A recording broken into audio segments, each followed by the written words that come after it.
Today we're going to be learning how to make this, which is a double crochet stitch. If you're new here, hi, my name is May. I teach all things crochet and love to do anything crochet or needlepoint related. If you're not new here, welcome back and thank you so much for all of your support. So with that, let's go ahead and jump right in. So for us to start, we're going to need to have a few things. The first being our number 4 worsted yarn. I like to do it in a light color just because it's easier to see, especially whenever you're starting out new. Once we have our yarn, you're going to want to get a number 5mm crochet hook. You can do 6mm if you feel more comfortable with that, although I wouldn't recommend going below a 5 right when you're starting out. The last thing that we're going to use is some yarn scissors. I'm using the Loops and Threads by Michaels, but you can use any pair you want, just as long as they're yarn scissors. To begin, we're going to make our slip knot. If you don't know how to make a slip knot, it's super easy.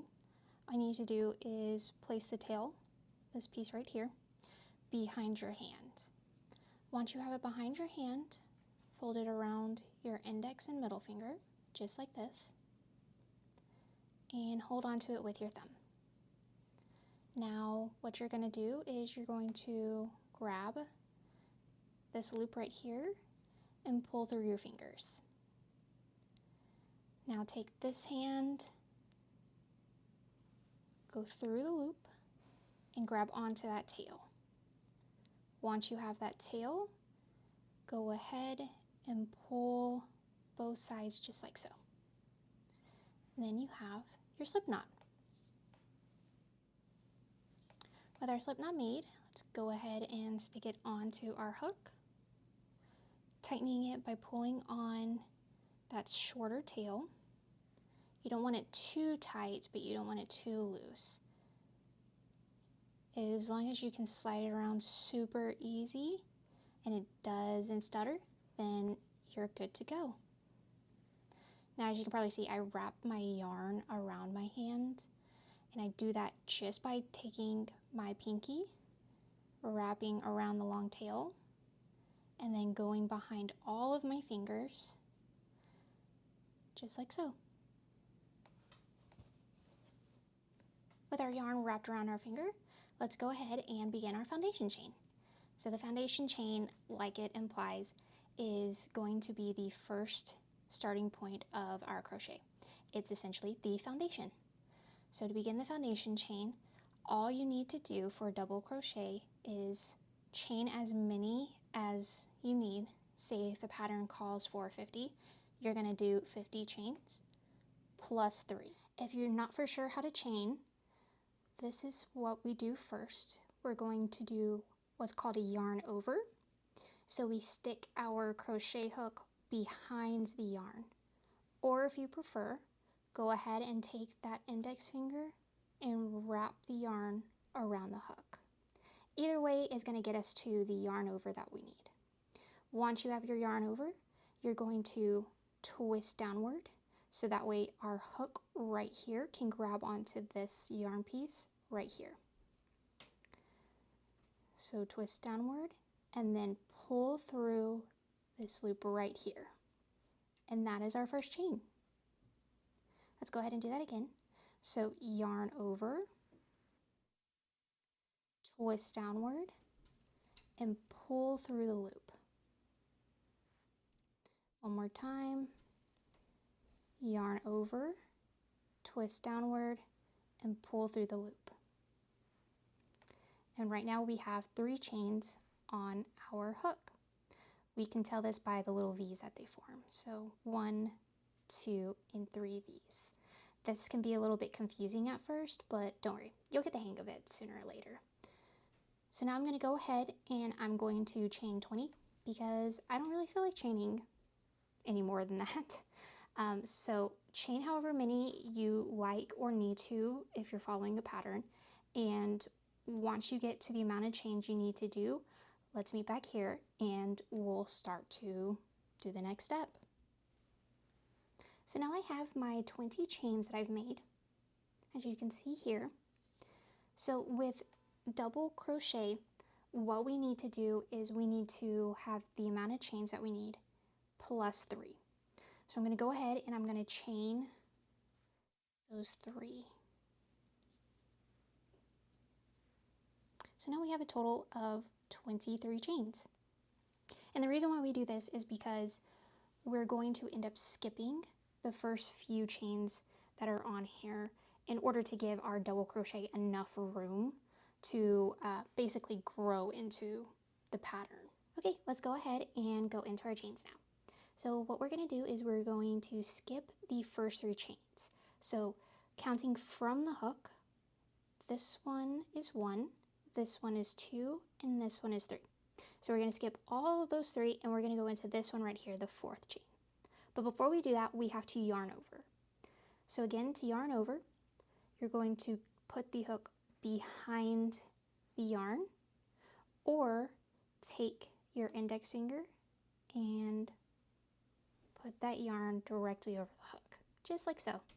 With our yarn on the hook, let's go ahead and go into that 4th chain. So 1, 2, 3, and 4.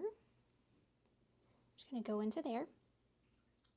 And now we have the chain that we just went into, plus the yarn over and the yarn that we had on the hook prior to doing any steps.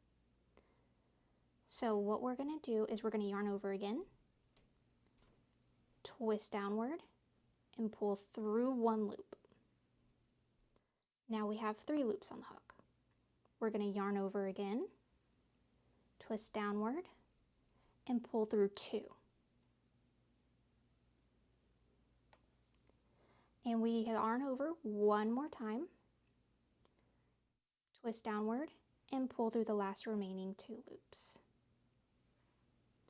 And that right there is your first double crochet.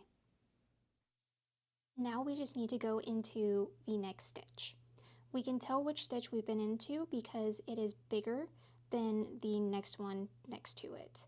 So you can see this one's a little bit bigger. So this is the one that we just went into, and this is the one that we need to go into.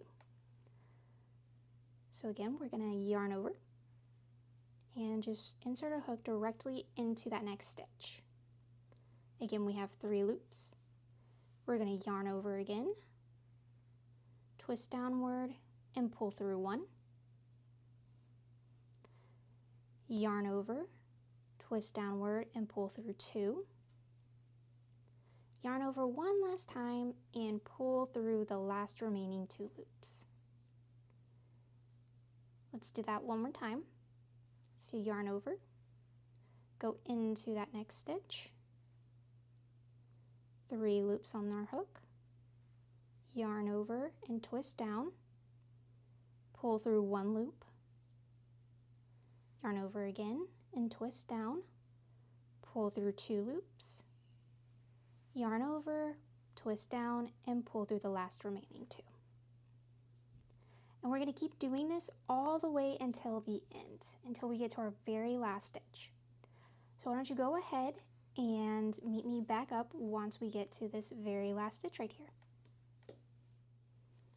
All right, I'm on my last stitch right here. I'm going to go ahead and double crochet into it.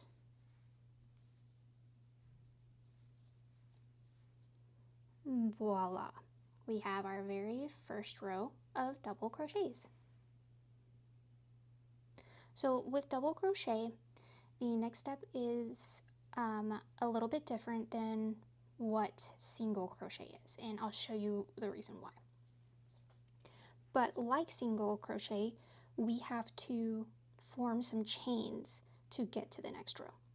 So when you're at the end, go ahead and chain 2, and then flip your work.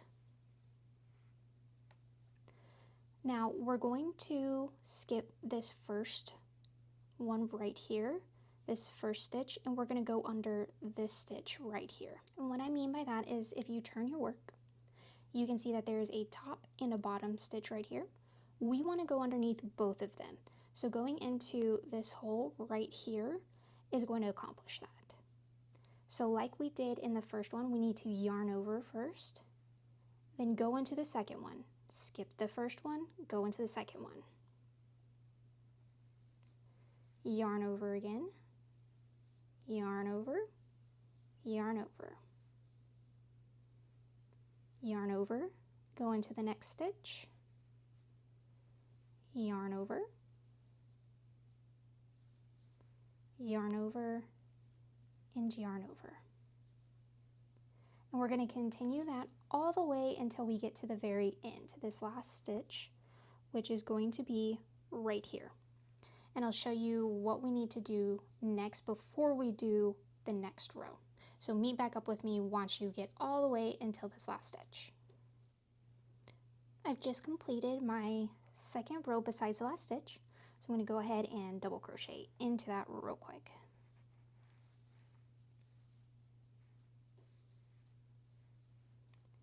And there we go. So remember what I was saying, that there was a little bit something different than what we did with single crochet? Well, in double crochet, what you need to do is remember those 3 little chains that we skipped. We have to count that as a stitch. And how you kind of figure out how to get there is you see this part right here, that is your chain right there. So we need to go into that. We need to do a double crochet into this chain right here. It can be a little bit hard, but you just go into that chain and double crochet. So in double crochet, you have to count the previous 2 that we did, the previous chains, as part of your stitches.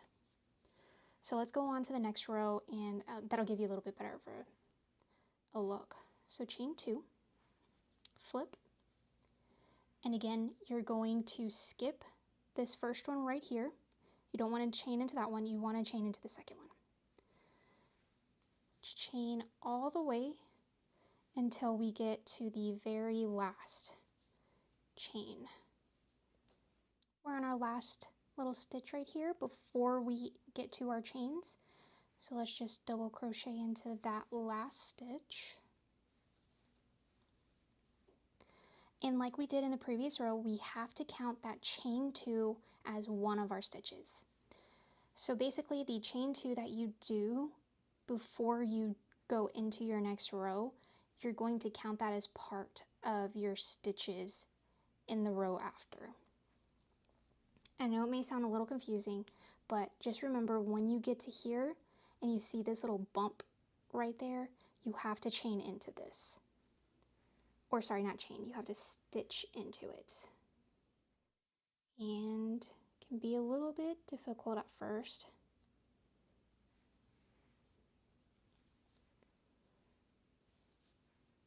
But there we go. And the reason why we have to is to make this even right here, this siding even. All right, to do your next row, you're going to chain 2 again. You're going to flip. And remember, skip this first one right here and go into the second one. Once you get to the end, count that little chain 2 that we did prior as part of the stitches and make sure to double crochet into there. All you have to do is keep following this pattern and you have successfully completed your double crochet. When you're done with your work and you want to tie it off, all we need to do is chain 1, keep that on the hook, grab your scissors, and cut us off a bit of a piece. You want to leave a little bit of a tail, not too long of a tail, but long enough that you can sew in the ends, which I will show you how to do in a later video. But you take this and you just pull through with your hook.